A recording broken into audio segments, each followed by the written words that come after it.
Welcome into another episode of Peacock and Aponte, or as the kids are calling it, the Picante Show. On this episode, Brian and I will break down all the matchups you need to know. How badly do the 49ers need this one? And is this even a rivalry anymore? Stick around after this. Welcome, everybody. Let's go, Niners. My name is Jason Aponte.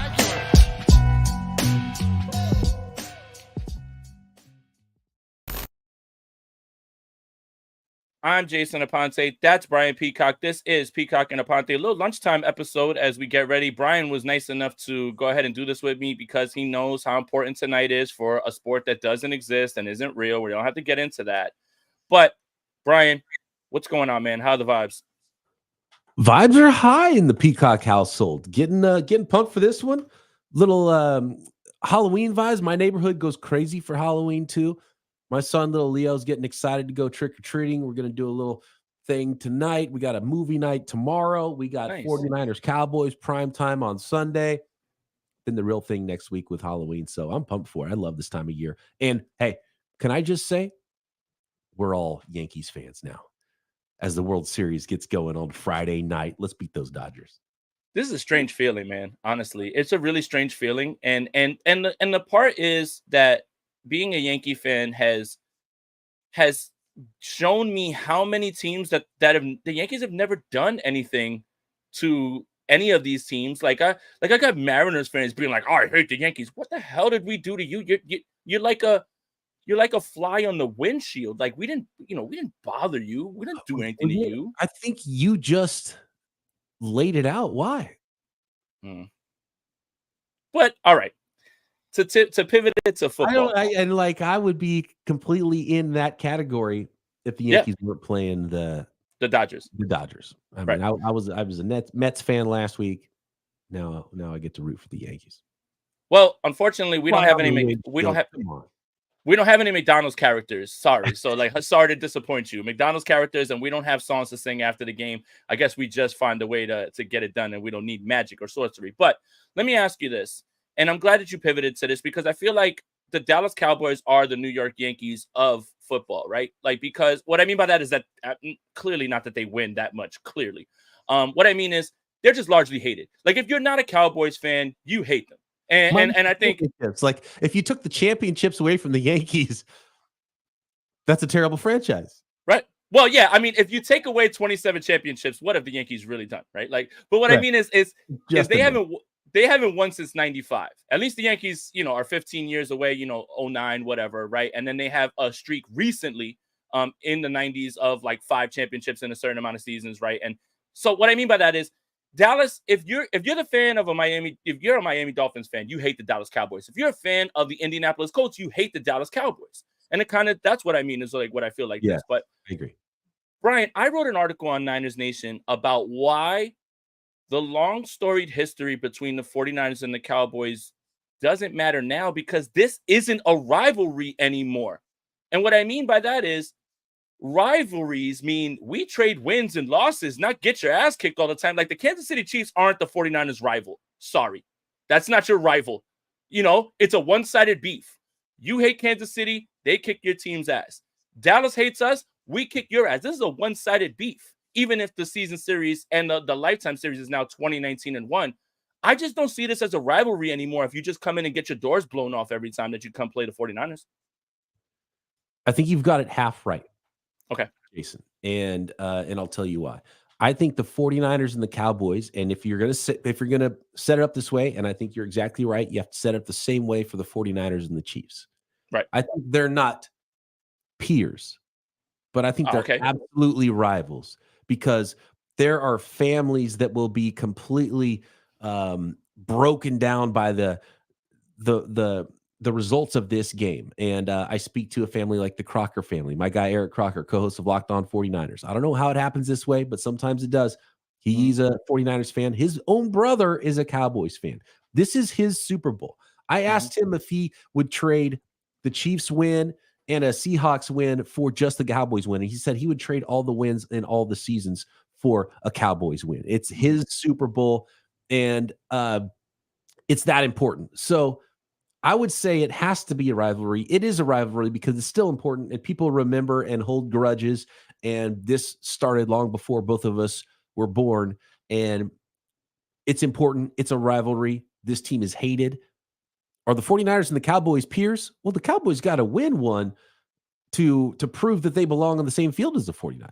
And I do think the 49ers are going to run the Cowboys out of the stadium. And they don't need any receivers, rookies, Ayuks, Debo's.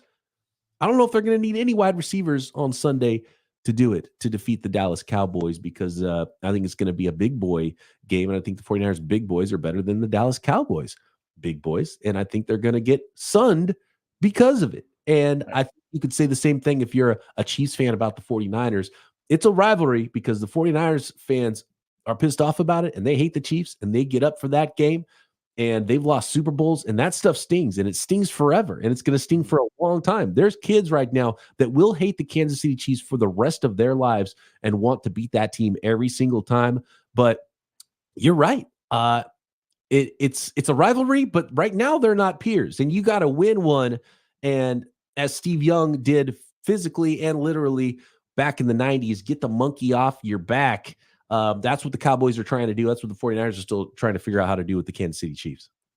And it's funny, my earliest memories of the 49ers are obviously them blitzing everybody in the regular season. And I'm old enough to remember getting stopped every single season. And even as a child, I understood whoever won these NFC championship games were the Super Bowl winners. It doesn't matter who comes on the other side. I mean, it was Buffalo for many years, but when the 49ers finally broke through, it's almost like the Super Bowl was an afterthought after that, because I never was worried about the San Diego Chargers. Even at 9 or 10 years old, I was just like, this game's over. Like, I'm not even worried about this game.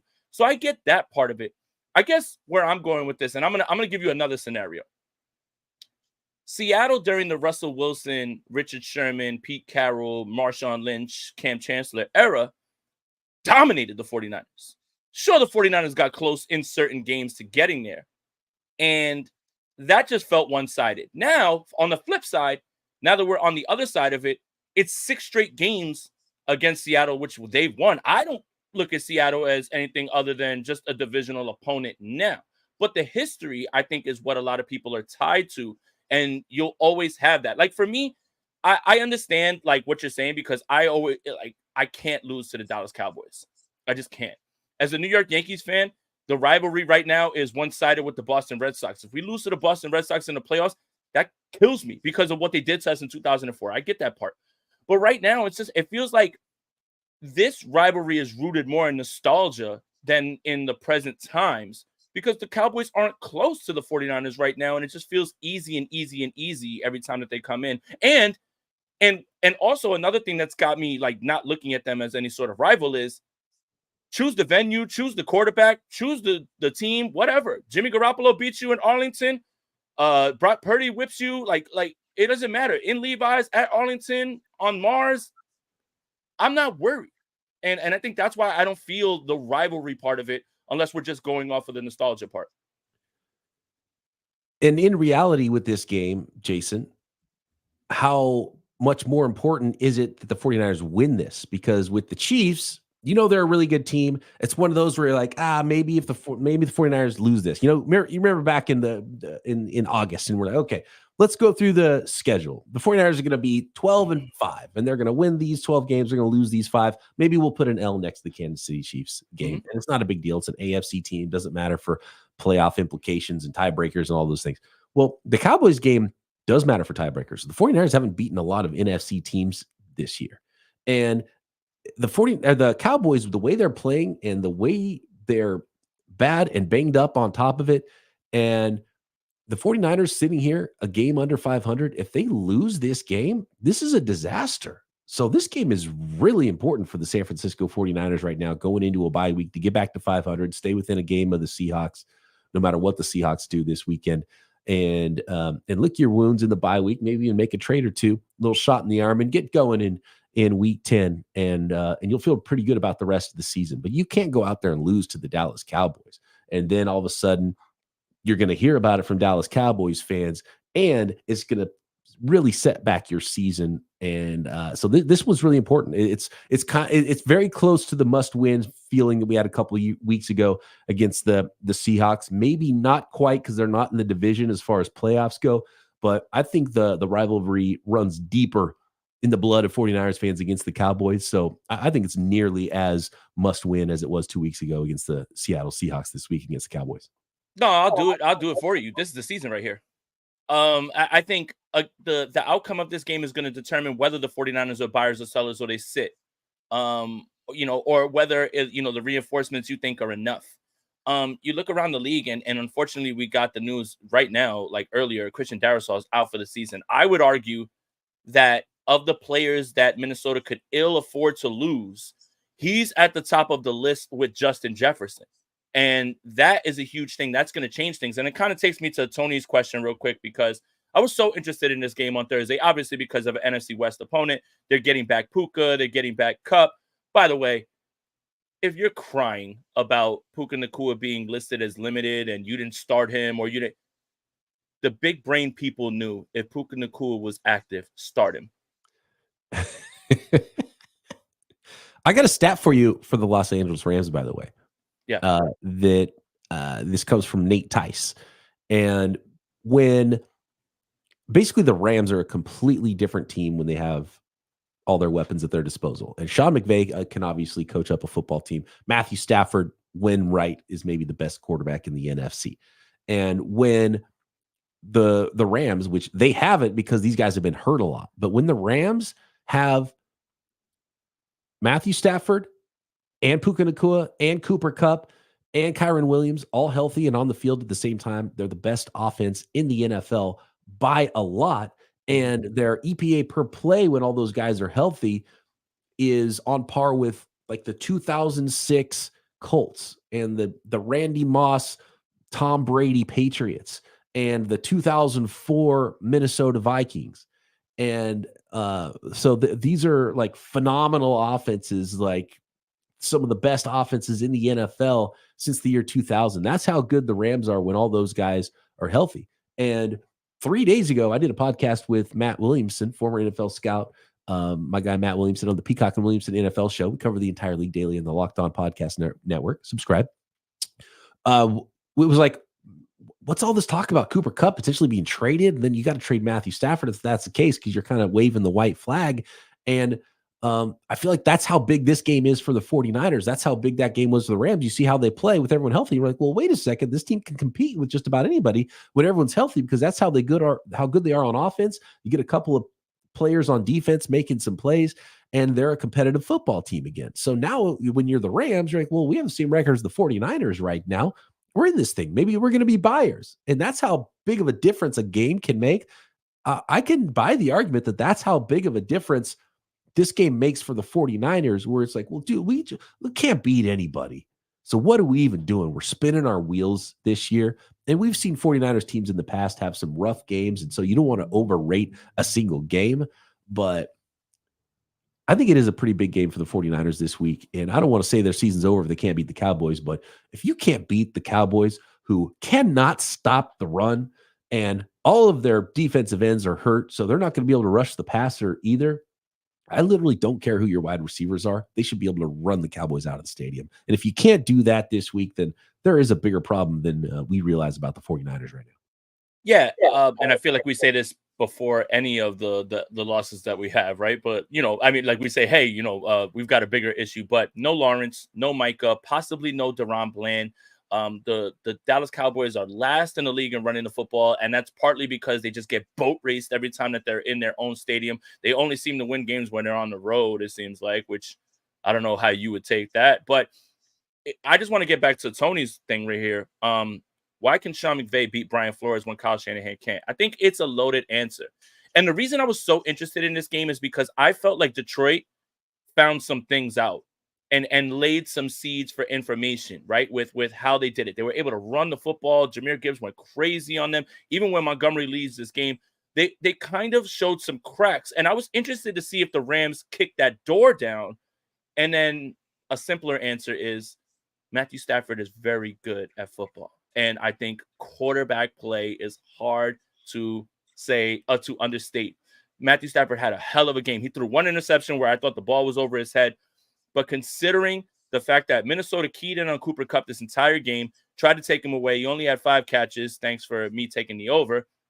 But they didn't prepare for Puka, and Puka was on a limited snap share of 50%, and they still were able to go crazy. I think the difference is it's not necessarily, I mean, has to do with Sean McVay. I think he's a brilliant, offensive mind.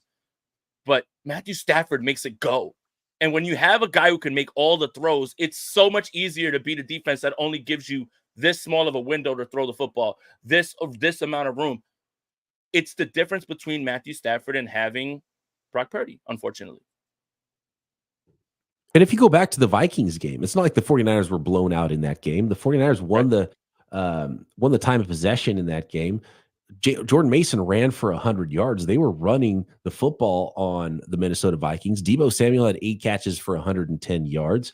Brock Purdy threw for 300 yards, but they hit the 49ers with a 97-yard pass from the shadow of their end zone to Justin Jefferson. And there's just big plays, and sometimes weird stuff happens like that. So it's not that the 49ers can't, or that Kyle Shanahan can't beat Brian Flores and the Vikings. You play that game again, the 49ers might win it. It was in their house, which is a tough place to play. So the 49ers weren't blown out. It's not like they can't go beat the Minnesota Vikings. And maybe if they had a new plan and went to go play that game again, they would go beat the Vikings. Maybe if the Vikings were in their house, they would have beat them last time.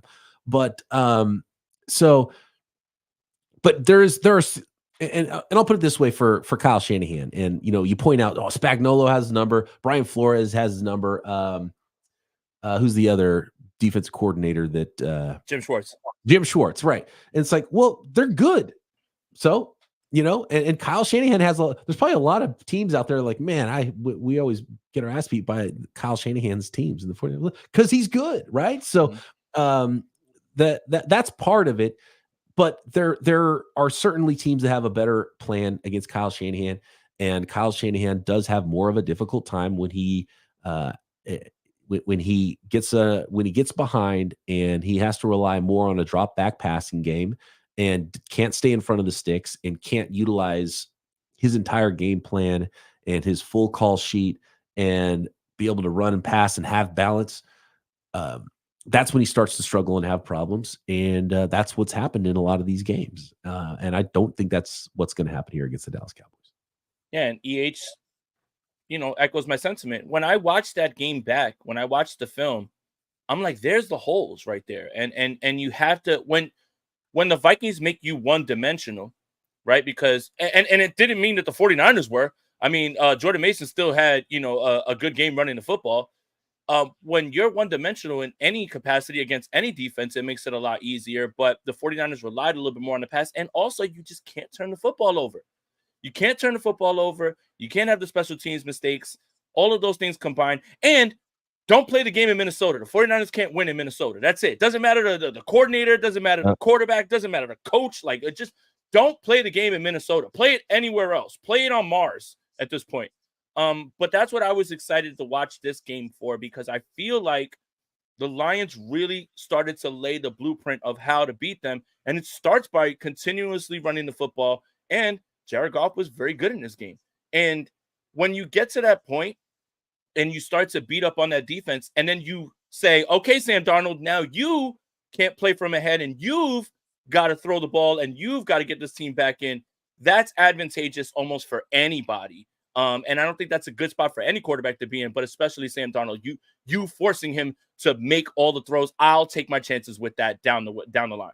And by the way, that was a week 2 game for the 49ers against the Minnesota Vikings too. So there was a lot less tape of this 2024 version of that team to know exactly how they were going to attack teams and what they were going to look like, both offensively and defensively, with new personnel, new quarterback. So, teams learn, and you see how another team defeats a certain defense, and then you're like, okay, we could probably utilize this. We utilize this. I like this, but then we're going to do this and this instead. And so I think it'll look a lot differently. And now the Vikings have lost 2 games in a row. Yeah, and look, it happens fast. And that entire division is probably the best division of football right now. I mean, all of their teams are over 500. I mean, look at the Chicago Bears, which is funny because we're talking about the 49ers schedule, and there's only 3 teams that didn't make the playoffs that are left on the schedule from last season. That's Seattle, that's Arizona, and that's Chicago. But that Chicago team might as well be a playoff team if they continue to keep winning games and playing well, right? Yeah, Caleb Williams is getting better and better every week, as you would expect from a rookie quarterback, and they have a legitimate defense. Yeah. So pivoting a little bit to this Sunday game, look, I think you and I agree that the 49ers are going to win this game. I think this is a bounce back game. I think the 49ers put up 30-something. I think it's very similar to the game that we saw last year on Sunday Night Football. I expect George Kittle to go crazy. Put me down. George Kittle, big game. Obviously, if there's no receivers, sounds like Debo has a real chance to play. Juwan Jennings out. Now, here's where I'll start. The wide receiver stuff, and we've been talking about it, right? Ricky Pearsall plays, and he actually played far more than I thought he would in this Chiefs game. And Chris Conley's dealing with an injury. Are we looking at Debo, if Conley plays, Conley at the X, and then whatever it is that you think between Bell, Pearsall, and Cowing inside? I do think that Connolly is going to be a big factor, and Yep. he's going to play some X, and he's like kind of the next, or basically the last true X the 49ers have on the roster. He's the veteran. Mhm. He's been around. So there's probably some concepts he just knows better. I was really impressed with Ricky Pearsall, his quicks. He got off the line, and it looked like the scouting report. It looked like the guy you kind of expected. It's weird. He's like 6'1", 190. He looks small. Does Small. Pearsall look small? I mean, he's a narrow guy. But quicks is his game, and getting in and out of breaks, and he looked all of that. I think the 49ers would rather, and I think it's better for Ricky Pearsall to play more of a role in the slot, off the line of scrimmage. And maybe if Debo can't play a full benefit of snaps, maybe we see him a little bit more over there playing the Juwan Jennings, Debo Samuel role off the line of scrimmage a little bit more, moving him around more. And then you have Cowing and Connolly lining up more as the X wide receivers, and Cowing has that pure speed to really pressure defenses a little bit more, defensive backs more so than maybe Ricky Pearsall does. So I kind of like him actually lined up on the line of scrimmage a little bit more than Pearsall. So the short answer is I don't really know exactly, and we haven't seen the game plan, what it looks like without IU yet for the 49ers with Pearsall.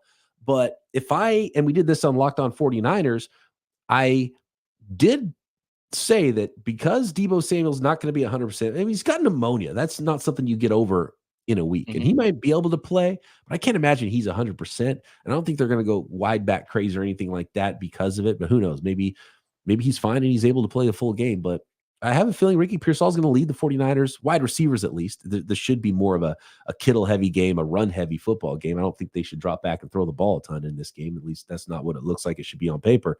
But Pearsall, I think, should lead the 49ers wide receivers. He would be my pick and my bet to have the most receptions amongst wide receivers in this game for the 49ers, wherever he's lined up.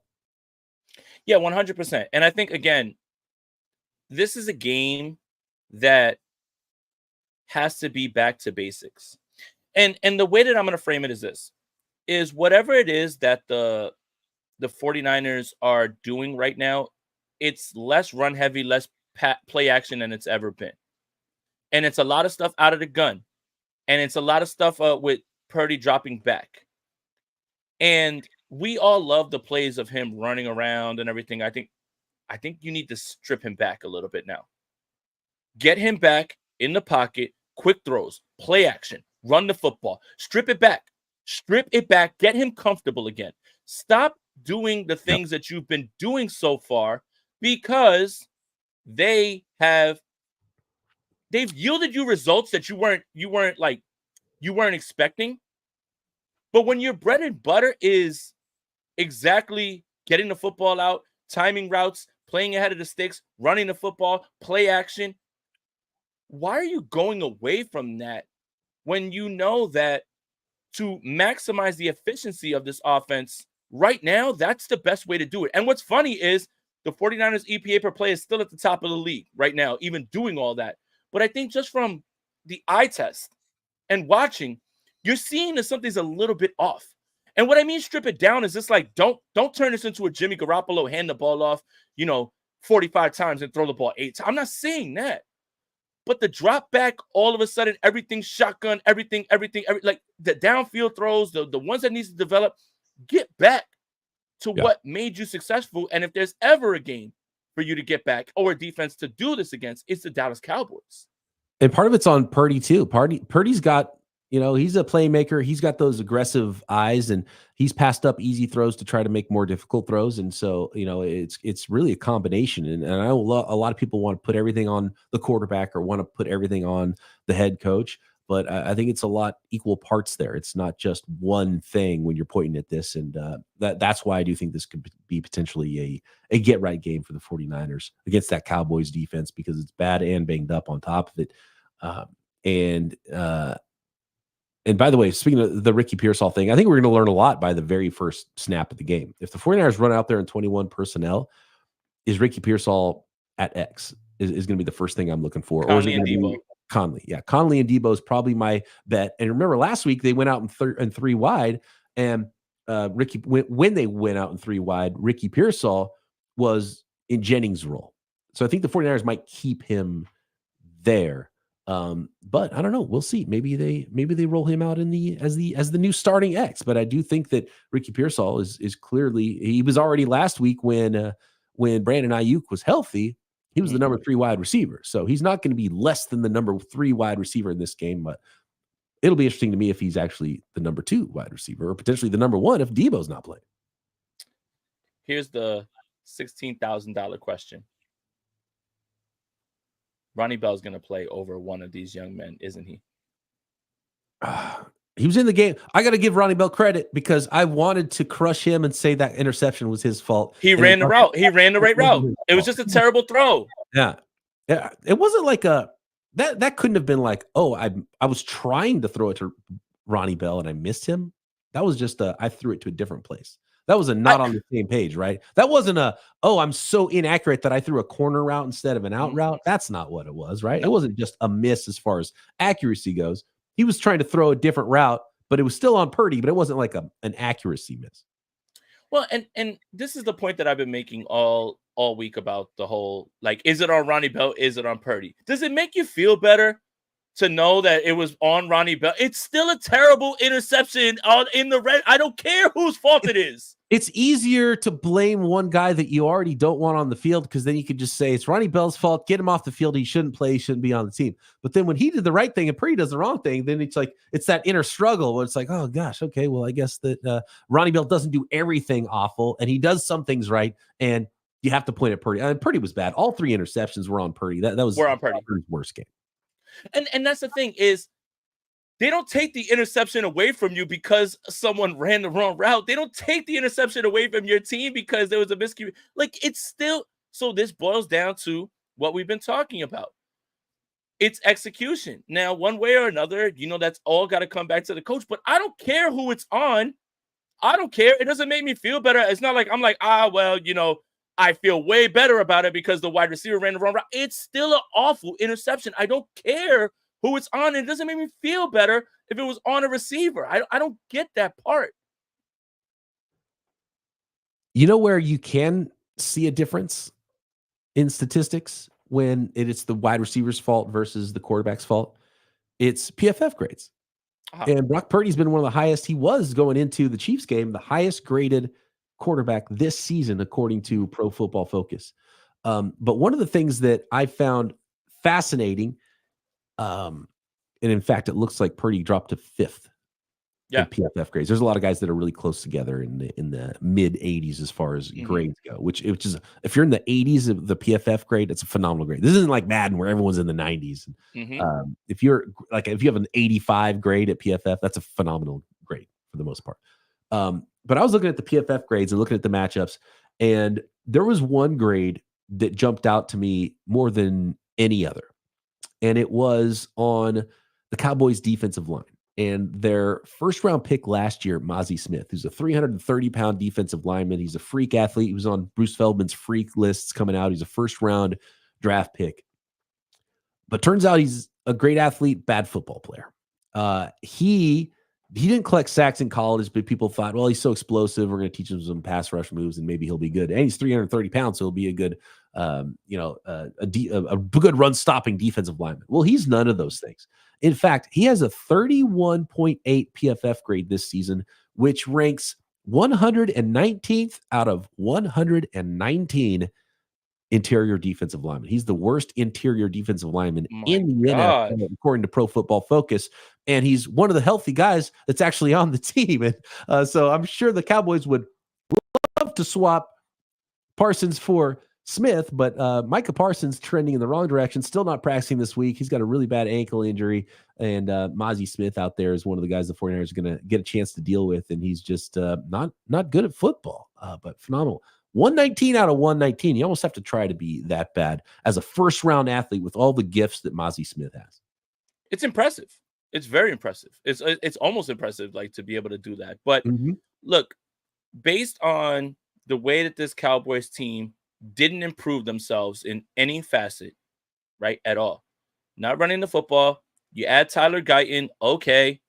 You didn't get any more weapons. Now you're down Brandon Cooks. Your starting receivers are going to be Jalen Tolbert, CeeDee Lamb, Jake Ferguson. We've seen them before, and they haven't really done much.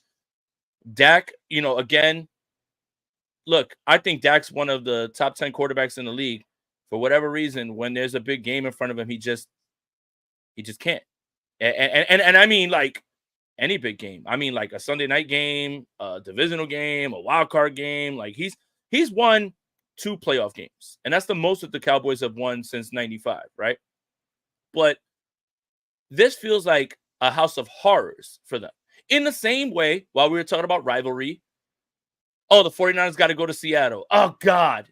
Like, I just don't feel good about this, no matter the roster, no matter who's there. Russell Wilson's washed. It doesn't matter. They've got it. This is what this game feels like again.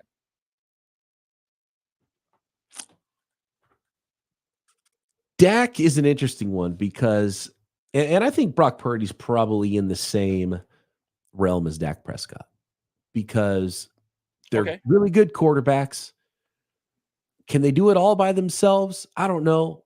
They put up good numbers sometimes. And then there's times that their own fan base hates them, questions them. I think it's the life of being a quarterback, but they're clearly top half of the league quarterbacks. They're clearly good players, right?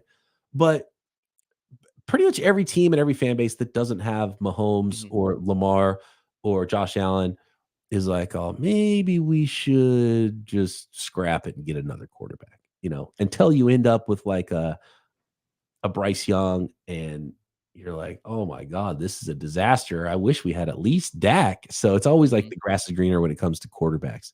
And I think 49ers fans are getting there. And as soon as Brock Purdy starts making a lot of money, the pressure is going to, you're going to hear a lot of people talking about Brock Purdy like they talk about Dak, is all I'm saying.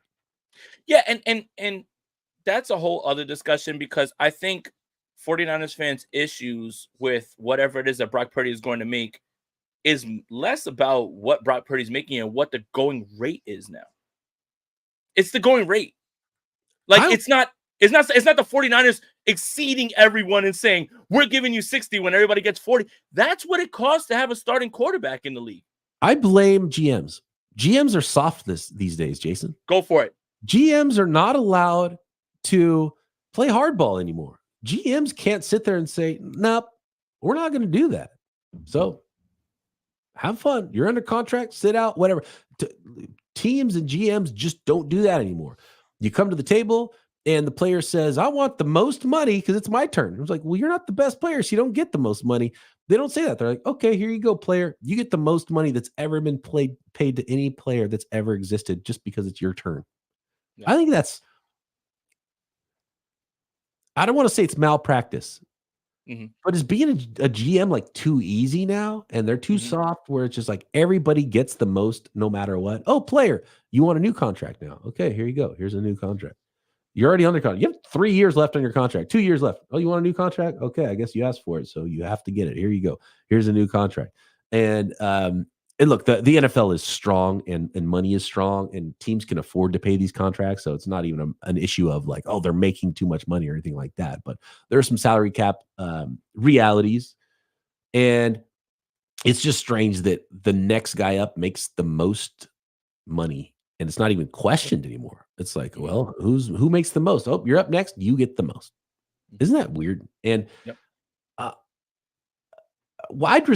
don't understand the exploding wide receiver market either. Because why not? when we're sitting here right now, the trade deadline is coming. There's like 10 wide receivers. We just saw 2 all-pro wide receivers get traded last week. And then Cooper Kupp, and maybe not now, but yesterday he was available. Maybe he's not available anymore with the way the Rams look. But you can find like a really talented wide receiver. Deontay Johnson. That's my pick for the 49ers. Available. DeAndre Hopkins already got traded. Amari Cooper got traded. Devontae Adams got traded. Do you think that the Minnesota Vikings can get that level of offensive tackle to replace Darisaw right now if they win the trade market? They can't get anybody. They can get you can almost not get an offensive lineman at all. Like they're so much more scarce than wide receivers are. And scarcity should be driving the market, right? So why are we paying every wide receiver crazy money when it's so much harder to find an offensive tackle? Brian, thank you for saying that, because I love when I float ideas of what the 49ers should be trading for, and I say wide receiver, and I say this, and they're like, I'd love to trade for offensive lineman. Yeah, I'd love to call Rihanna for a date and get her. No, it doesn't happen. No one trade the scarcity of the position. Even if it's someone that is a bench warmer, you're probably not going to see any motion with that. People don't trade offensive linemen. So this idea that the 49ers are going to pluck away an offensive lineman from anyone at the trade deadline is absolutely insane. Let me double down even a little bit further. Let's say there's a team that's 0-7, whatever. They've got a rookie quarterback. They've got one really good offensive lineman. They've got maybe 2 good offensive linemen. So you mean to tell me that team that is a sinking ship is going to trade the 2 guys that can protect possibly your future, and you're going to move them away so he can get killed from some? Like, that's just not how it works. There are no offensive linemen available for trade. It does not happen. It just doesn't happen. How many first-round picks would you give up for Max Crosby or Myles Garrett if they were made available by their teams? Myles Garrett, first-round picks? We said 3 for Trey Lance? 3! Send them. 3 firsts for Myles Garrett? 3 firsts? I mean, you're... All right, I don't want to turn this into something crazy. You don't have the greatest hit rate in the first round anyway. I mean, I would rather take the guaranteed production of the best pass rusher, I believe, in the game, Myles Garrett, over what I think I can get from 3 firsts or 2 firsts, whatever it is. Who was the running back for the Browns in week 17? 2016, week 17, that fumbled. He's running into the end zone, fumbles at the goal line, and the Browns ends up losing a game to the Pittsburgh Steelers. And the 49ers ended up with the 2nd pick in the draft that year instead of the 1st pick in the draft that year. Myles Garrett should have been a 49er all along, and the Niners got to do what they have to do to bring him home. I don't care if it's at the end of his career and he's 40 years old. Myles Garrett needs to play at least 1 season with the 49ers because it's where he should have been all along. That's a hell of a pull. What is it, 2016? It was 2016. It was the last week of the season, and the Browns, I'm pretty sure, were playing the Steelers, and it was this just like god-awful game, and it was ugly, and they're like, nobody wanted to win it, and the Browns were the worst team in the NFL, but somehow they had a chance to win it, and the running back like fumbled the ball at the 1-yard line, and they ended up with the number 1 pick in the draft still. This is good. I'm trying to and funny enough, it's funny enough, the wide receiver that was big on that team, is it Isaiah Crowell? Isaiah Crowell. That's exactly who it was. Yeah. Funny enough, in 2016, that's during the Josh Gordon time. But when it comes to like just what's available, offensive linemen don't get moved. They just don't, because they're so scarce. That's why you see people overpay for average linemen. Mike McGlinchey got a bag. What do we think about Mike McGlinchey, Brian Peacock? Mike McGlinchey is a perfect example of what I'm talking about, because if you want, like, people wanted to run, I mean, people act the same way to Mike or Colton McKivitz now. They wanted Mike McGlinchey out of town. Better run blocker than a pass blocker. He was probably a better player than he got credit for from 49ers fans, because he always had these like really highlight awful plays on like a key 3rd down, and who's the guy that clubbed him, and it was just like, come on, it just looks so silly. But no, he was a pretty good player. But that's the problem. If you need an offensive tackle, you have to go pay.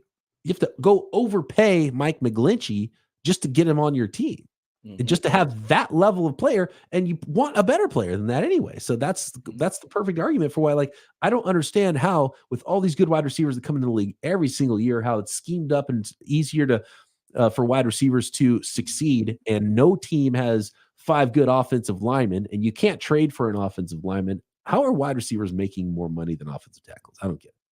Right. And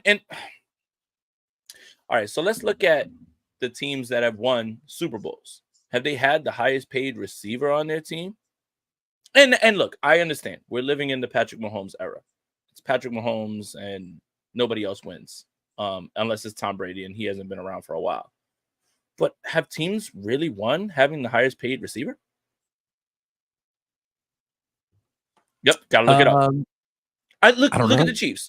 Here's a perfect example, and I think this is definitely haven't won with the highest paid running back. It's not that. In fact, you always gotta bring it. Winners have rookie contract running backs, or have any Super Bowl winners have any Super Bowl winners won with third round kickers? Since we're just like going off our like what we want with our narratives and everything as well. I don't think there's rarely ever any third round. Adam Vinatieri was found on the street.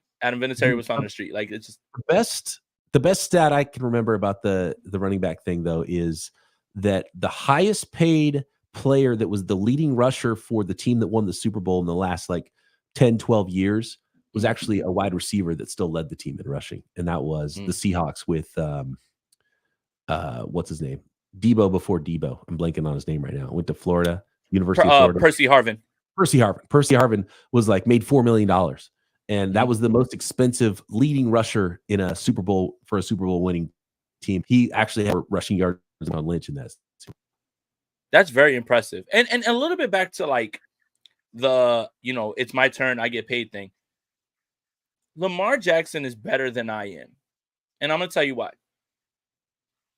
First of all, the Ravens said we want 2 firsts, and 30 teams, 28 teams said, no, that's too much, man. I don't want Lamar Jackson on my team for that. Okay. That's one thing. But Deshaun Watson from the Cleveland Browns gets a guaranteed contract. Lamar Jackson's won an MVP, is literally a pillar of the Baltimore community, has never done anything to harm women. And he never looked at that and said, you know what, man? Since they're stupid, now you've got to be stupid because I'm better than him. I've been better than him, and I'm not a liability. And he still didn't do that. He's better than me because I would have went right to Baltimore and said, you see that? That's what I want. You know why? Because they're stupid. And that's why the league hated it. But Lamar is better than that. Lamar is a better person than I am, 100%. Because there's no way I could look at Deshaun Watson doesn't play football. He's literally one of the worst quarterbacks in football, if not the worst, right now. And he has all these horrible things around him. And Lamar Jackson wins MVPs, and someone says two first rounders, and you say, Atlanta says, nah, I'm good. I think part of the, and it still shouldn't have mattered, but I think part of the Lamar Jackson thing was everybody knew the Ravens weren't going to let him go, and we're just going to match the deal anyway. And so teams didn't want to sign him to an offer sheet and do the negotiating for the Ravens and also tie up that money for the however many you get, like a week or something. And they didn't want to tie up that salary cap money because it's a agreed to contract. They didn't want to tie that up in free agency while they wait for the Ravens to just match anyway. So I think that was part of it. I don't think zero teams were interested in getting Lamar Jackson. I think that every team knew they weren't going to get Lamar Jackson. And it's the only way that makes sense in my head that they didn't go after him, because it was the most obvious thing in the world. No, that makes sense. I just feel like Lamar could have just looked around at the market just like everybody else does, right? When the wide receiver sees someone else get paid, you say, look, I've done more than him. Jalen Waddle gets paid. Brandon Ayuk goes to the 49ers and says, I've done what he's done. Look at our numbers. And I'm far more important to the offense. I would say Tyreek is the integral part of that offense, right? It's just Lamar could have done all that, and he didn't. That just is a testament to not only the great football player he is, but he's just a better person, man. Like when it comes to all that, because I wouldn't have let that slide. I'm sure he has some sort of a chip somewhere that he Yeah.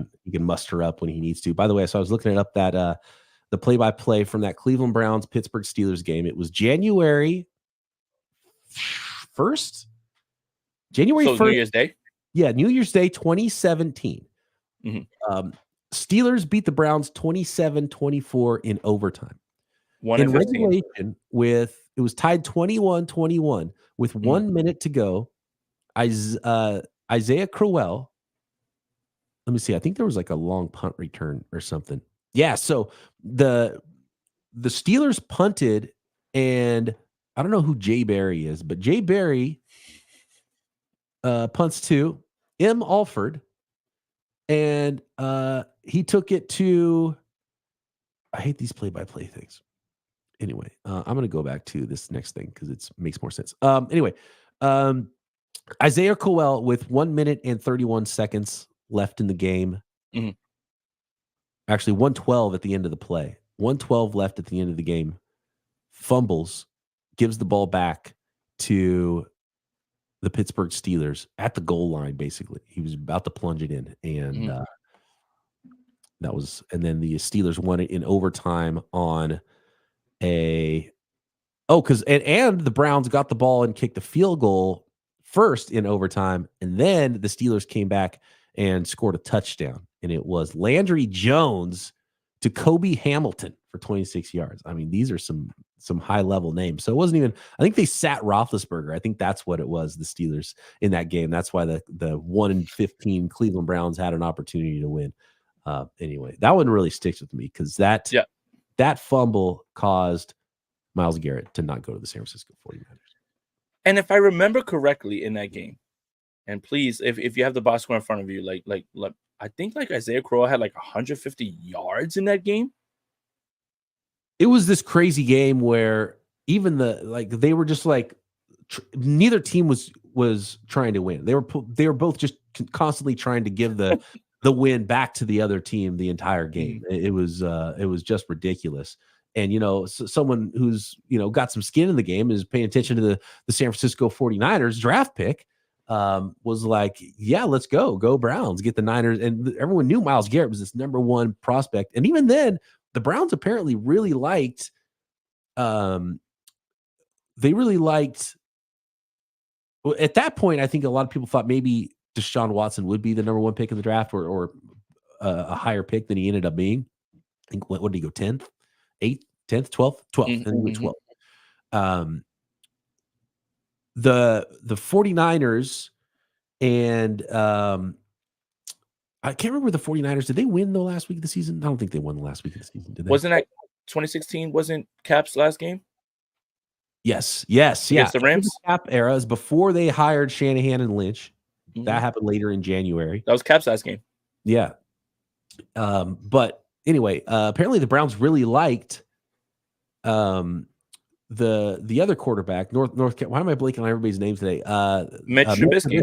Yeah, there was they almost went with Mitch Trubisky over Myles Garrett, which would have been a very Browns thing to do. But they made the right pick and they drafted Myles Garrett. Should have been a 49er. Bring him home, guys. 2 first-round picks. How much is it going to take? 2 first-round picks. Do it now, and don't even look back. This A Burner, I love that username. Not hyperbole. If Ronnie Bell gets more than 10 snaps, I'm done with this year's team. Dude is the absolute worst and a neon bright illustration of inexplicable personnel decisions. I think this is a good place to, because we're already 48 minutes in. Shout out to everybody in here. Again, make sure you like this video, subscribe to both channels, everything, all that. A lot going on before the Sunday game, but the trust factor, the trust circle. What do you trust? Who do you trust? Instead of what can I use to exploit the matchup in front of me, right?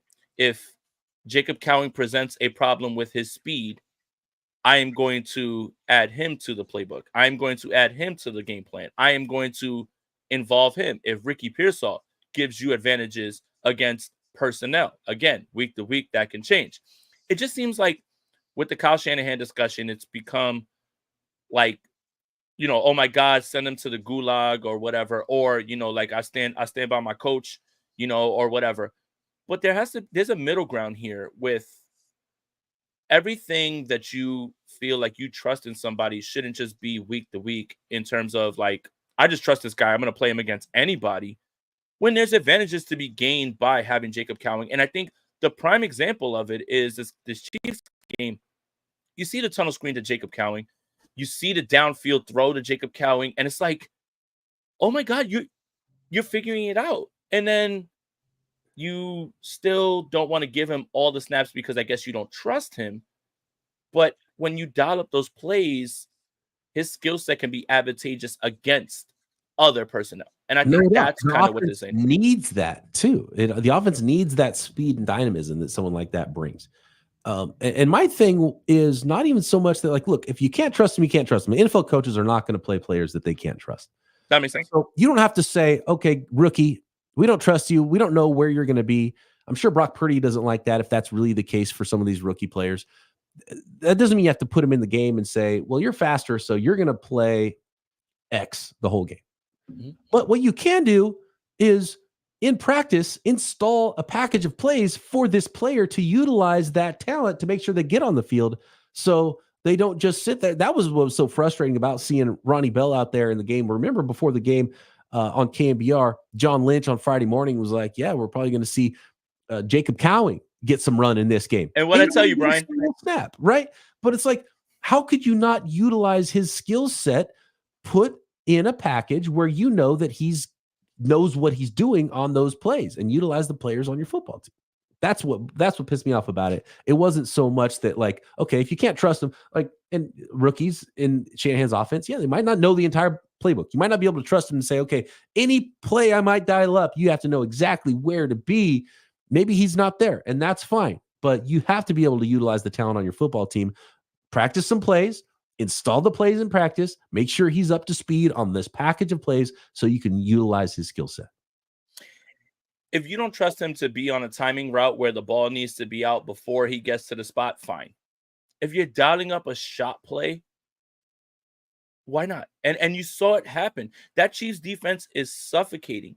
And yet there were 2 plays dialed up by Kyle Shanahan that ended up, for whatever reason, whether you want to say it's Purdy not being able to step into the throw, whether you believe it's just underthrown, whatever. It just, again, I don't care why it didn't work. I don't really, it doesn't make me feel better. Those were plays that, again, like with this team, they feel like play calls good, execution's off, and then vice versa, right? Like you don't like the play call, and then but you being able to get Jacob Cowing that much separation down the field or whatever, like, how do you not look at that and say, hey, we were desperate in that moment and we ran with that and we got the look that we wanted? Obviously, he throws an interception on the back end of that. But the problem is, I have a problem with the idea of, well, we're stuck and we're rigid in what we've got. I know who I can trust, and I want all guys who can run timing routes. You've got to start giving, and you like Jacob Cowing, you drafted him. He didn't fall into your lap as like an undrafted free agent. You drafted him. This is the part that I love Kyle Shanahan. I don't think he should be fired. Anything. Obviously, you see the shirt. You already know the vibes. Only Shans. But like at the same time, this is where I have complaints. Kyle's not perfect. Kyle has flaws. Every coach has flaws, but this is one of them right now for me. There's just some frustrations with it, and you have to utilize the talent that you have been given, that you have, and it's pretty apparent in a lot of cases too where the talent is, where it's coming from. The 49ers lack that speed element anyway, so it's kind of just like it just sticks out even more when you see a guy that can make a play like that. And at this point, he has no choice because of all the injuries to use him. But I'm with you. Like, Ronnie Bell just shouldn't be out there a lot. He's not as good. Yeah. And the part too is like, I don't like really like taking down NFL players. Obviously, in the heat of the moment, we all have our emotions, all that stuff. And the part that like kind of frustrates me is like, oh, well, he's a really good run blocker. Then stop throwing him the football. Then only have him on the field as a run blocker. Well, then he should play tight end. Right. You know what I mean? Like that, you still have to be. It's insane to be like, well, this guy's playing wide receiver because he's a better blocker. But it's like, Okay. What about the other stuff that wide receivers have to do, like lining up wide and receiving? How about Mhm. that? Is that not important? It's like, It's just again, like, look, I love Kyle. I think he's the coach for this team. I think what they've been able to do and everything is a testament to that. And if he wasn't, then there's not 10, 12 Kyle clones in terms of offense and everything, right? Like I like this idea that Kyle Shanahan is now somehow figured out is crazy because the offense has evolved itself every single year. Now, if you want to say, oh, Mike McDaniel helped this year, this guy helped this year, cool. But there's a reason that the offense has been sustainable regardless of the personnel. 2019, the 49ers are out there with Emmanuel Sanders, rookie Deebo Samuel, and Jimmy Garoppolo, and Raheem Mostert, who was a special teamer. And boom, look what they do. 2020, obviously, wipe it out. 2021, 2020, like all this success isn't an accident. It's not an accident. So the idea that I'm going to sit here and now throw it all at Kyle, although Kyle needs to answer for certain things, I think, in my opinion. He does. and have He's some not better answers in his press conferences than they brought more guys than we had to block. And it's like, well, it's not that hard to see on film that you had 5 guys to block and they had 5 guys. So they didn't bring extra guys. So now what's your answer? perfect. Now that's the way we segue. Now, so this has been buzzing around 49ers Twitter about, can Brock Purdy call audibles? And I think the terminology might be off. It's not about audibles. Can he call sliding protections? And I don't think he has full autonomy of that. And when Kyle says the answer's in the play call, meaning if it comes from the right, you throw hot left. If it comes from the left, you throw hot right. That's what that means. So I think the audibles thing is a little bit overblown because I think the terminology's off. They call 2 plays. That's why you see can. That's them canning to the second play, or it could be a dummy can. That is to also tell the defense, this is what we think, and then it's a dummy can, and they think they're changing the play, and you get them out of it. But I don't think the audibles thing is the same thing as it is more protections than anything. Yeah, I mean, and I know I got to get out of here, but the key is get it right. And I don't care what the process is, but if the quarterback can't fix it, and it needs to be fixed, then there's a problem there. And if look, yesterday is not the same as today. If teams have figured something else, something about you, and there's a certain way you're calling it, change that. But I know, and Tom Brady has talked about this, is like, there's no way Tom Brady would stand for not being able to change anything and everything when he needs to. So maybe that's just part of the progression for Brock Purdy, but you're going to pay a quarterback $50-60 million. He better have the opportunity and ability to get it right and get whatever right he needs to at the line.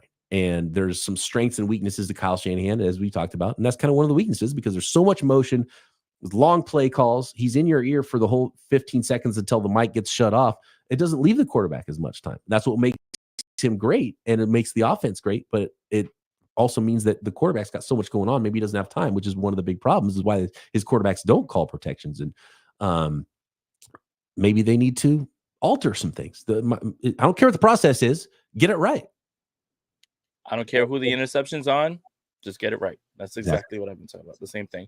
Shout out to everybody in here. Almost an hour, almost 200 people in here. Again, guys, make sure you like this video, subscribe to both our channels, OT on BP, OT with BP, my channel as well too. Brian, plug everything because I know you got to get out of here. Yeah, OT with BP. Love doing this with Aponte every week. And of course, Locked On 49ers Daily, the Peacock and Williamson NFL show on the Locked On Podcast Network. Subscribe up and hang out with me daily on the network. And thanks everybody for listening. Yeah, and I'll see you guys later for Sprint Right Option. I don't know why I'm going to be doing this during the World Series, but here we are. And as always, go Niners, but especially go Yankees. Welcome, everybody. Let's go Niners. My name is Jason Aponte.